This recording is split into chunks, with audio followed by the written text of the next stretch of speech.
Morning students, in our yesterday class we have completed exercise 3a. We have completed question number 1, 2 and 4. Today I am starting from question number 3. The red mark question is your homework. Okay, so let's start doing. मैं directly आप लोगों को करवा रही हूँ कि किस तरीके से करना है. See, in question number 3 the fraction form is given to you. Numerator और डिनोमिनेटर दिया हुआ है, डैट मीन्स वो फ्रैक्शन फॉर्म है और आपको इसे किस में कन्वर्ट करना है, डेसिमल फ्रैक्शन में. ठीक है, अब आप किस तरीके से करोगे, जैसे हमने क्वेश्चन नंबर 1 में डेसिमल फॉर्म में दिया हुआ था और फ्रैक्शन में कन्वर्ट करना था, उसी तरीके से आप क्या करोगे, फ्रैक्शन में दिया हुआ है, अब डेसिमल में कन्वर्ट करना है. सो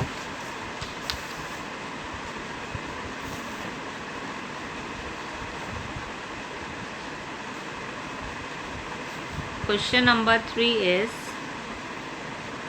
convert into decimal.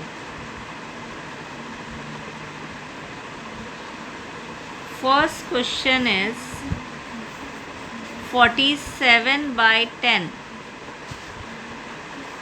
Now students, जब भी फ्रैक्शन फॉर्म में दिया हो और नीचे 10, 100, 1000 दैट मीन्स ज़ीरोज़ हो नीचे, तो बहुत इजी है इसे डेसिमल में कन्वर्ट करना.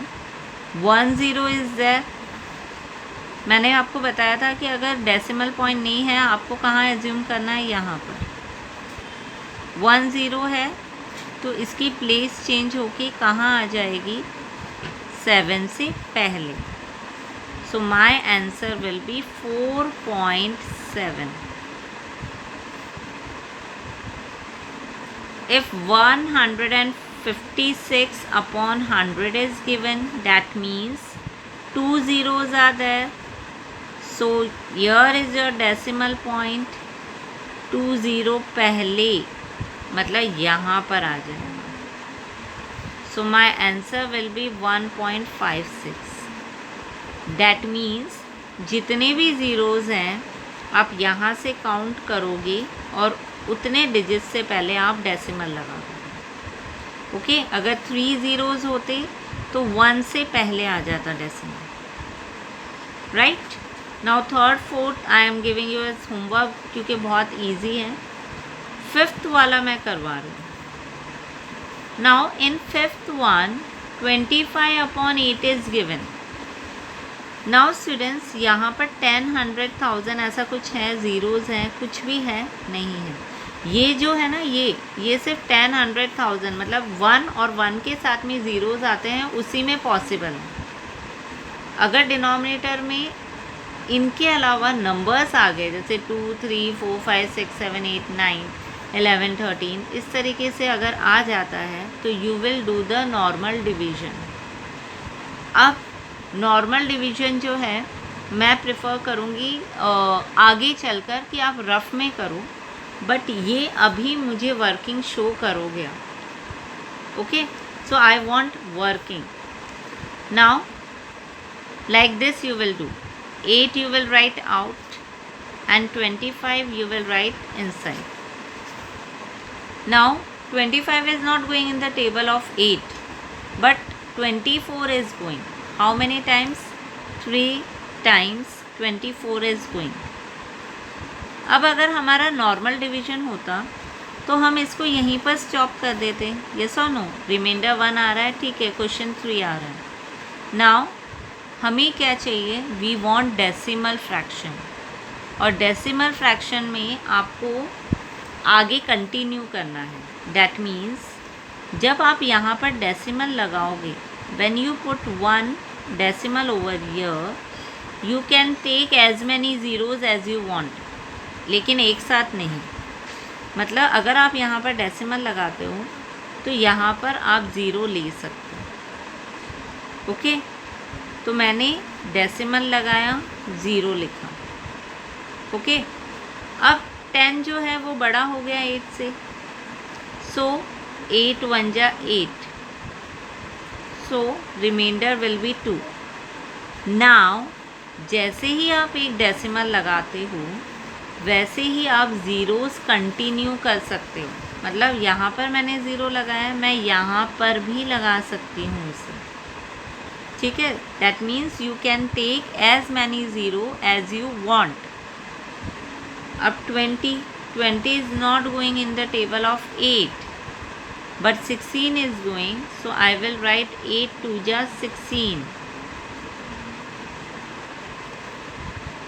and then in the last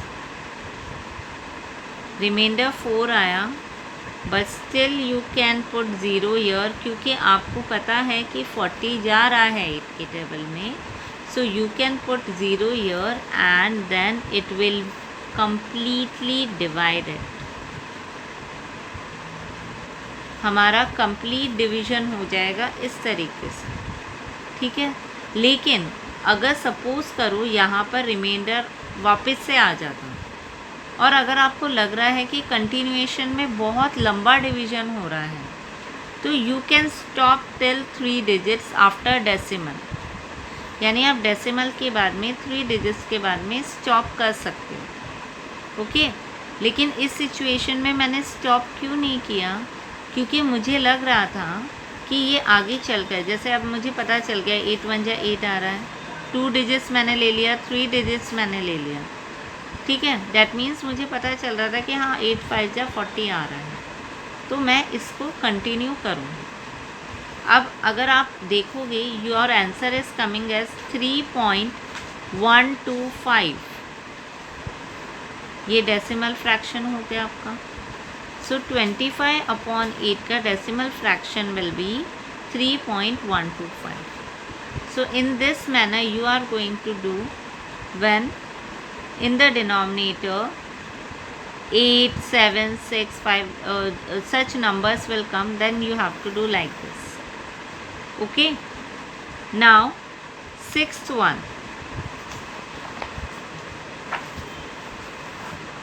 is 3 2/5. So 3 2/5 is what? 3 2/5 is in mixed fraction. So you will convert it into improper fraction. सबसे पहले आप इसको improper fraction में convert करोगे, वरना divide कैसे करोगे इसे? So 5 3 जा 15, 15 plus 2 will be 17/5. Now you will do normal division, क्योंकि ज़ीरोज़ 10 100 में नहीं आ रही है, तो you will do the normal division. So 5 and 17, सो 5 3 जा 15, 0 7 minus 5 will be 2. 2 is not going in the table of 5, तो you will put point decimal, okay. अब आपको डेसिमल कब लगाना है ये पता चला आपको, जैसे रिमाइंडर 1 आ रहा है और 1 जो है वो 8 के टेबल में नहीं जा रहा है, at that time you will put decimal. Y?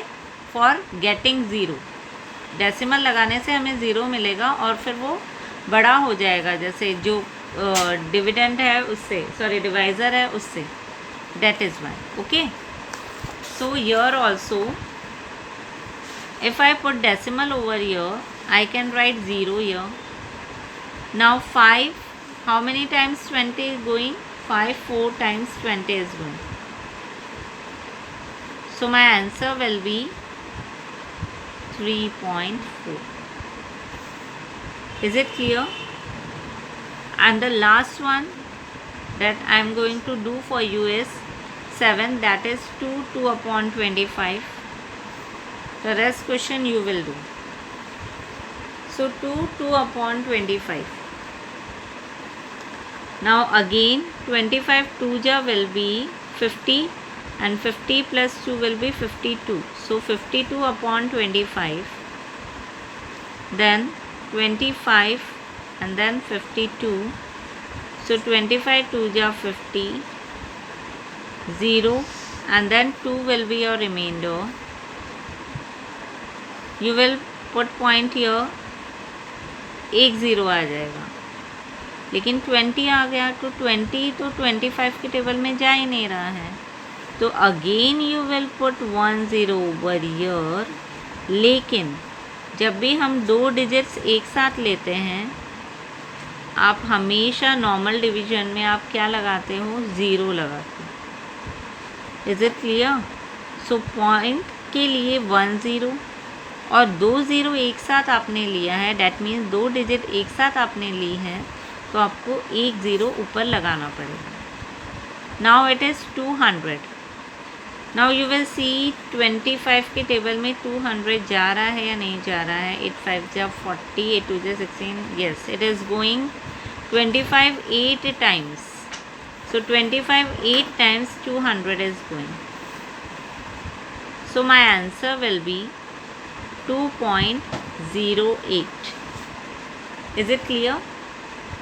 Now student, I think the last one also I should do for you, क्योंकि कई students को confusion हो सकता है इसमें. So 17/20 is given.